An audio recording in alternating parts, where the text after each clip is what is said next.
we need to know, what do we stand for?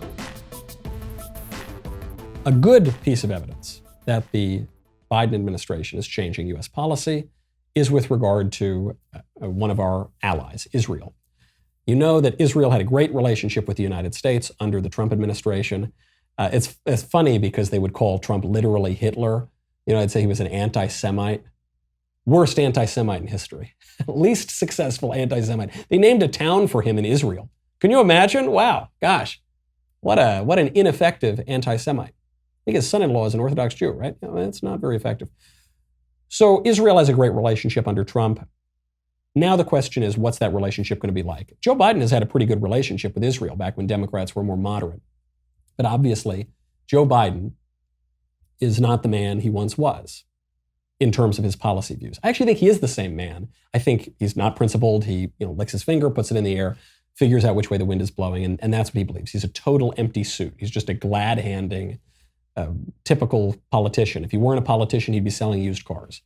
And the party has moved very far to the left, so therefore, the administration would appear to be moving that way too. Listen to Jen Psaki explain the administration's view on Israel.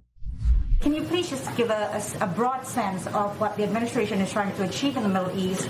For example, does the administration still consider the Saudis and the Israelis important allies? Again, I think there are ongoing processes and internal interagency processes. One that I think, confirmed an interagency meeting just last week to discuss a range of issues in the Middle East. We've only been here 3.5 weeks, and I think I'm going to let those policy processes see themselves through before we give kind of a complete laydown of what our national security approaches will be to a range of issues.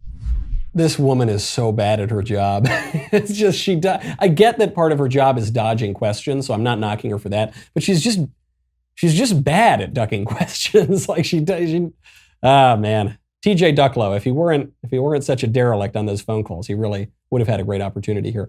So, question, are you going to keep up these policies with Israel? Don't forget, we were told by John Kerry, who's in the Biden administration, by other prominent Democrats, you'll never get any peace with Israel and other Muslim nations if you don't first deal with the Palestinian question. It can't happen.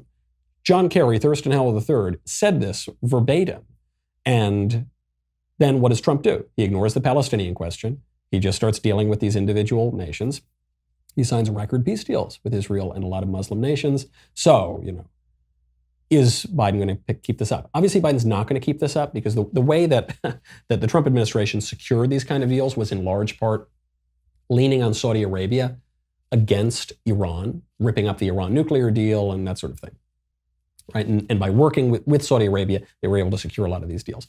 But the Biden administration and the Democrats don't like Saudi Arabia. They like Iran. Right? You kind of got to pick a side when you're talking about Saudi and Iran. The Democrats think that their path to success is to suck up to Iran. So obviously they're not going to pursue the same policy with regard to Israel or the Middle East. And Jen Psaki can't say that yet. But that's going to be a fundamental reordering of American policy to the Middle East. This is going to be true in China. This is going to be true all over this is going to be true with regard to our policies in Europe even. And with Russia, you're going to have an upending of this foreign policy. It's too bad because Trump, especially as a foreign policy president, is far and away the best of my lifetime, certainly the best since Reagan. And who knows, maybe even, maybe he rivals Reagan too, maybe goes back even further.